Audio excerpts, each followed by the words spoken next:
Welcome to the Slop Temple. We pray this video helps. You start by making the model paint ready.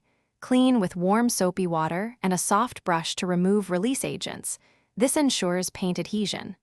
Next, remove supports and sand seams to 400-600 grit. Use tiny amounts of putty or CA glue to fill gaps and resand.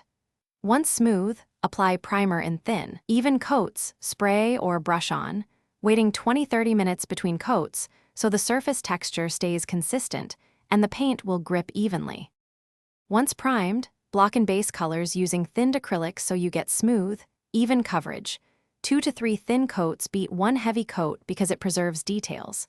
Then build forms with wet-on-wet blending for soft transitions and use glazing, around 5 to 10% paint mixed with medium, to add depth without obscuring sculpt. Make sure you avoid thick layers that hide fine edges. Instead, dribrush raised areas for natural highlights and keep your brushwork consistent for readable surfaces. To finish, seal the model with a matte or satin varnish. Apply 2 thin coats, allowing 30 to 60 minutes between passes so the varnish levels. Then add edge highlights and crisp details using a 1/0 brush.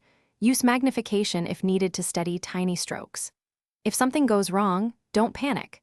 Reprime the specific spot, micro-sand feathered transitions, and repaint in thin layers to rebuild cleanly. This fixes adhesion or texture issues while keeping the rest of your work intact.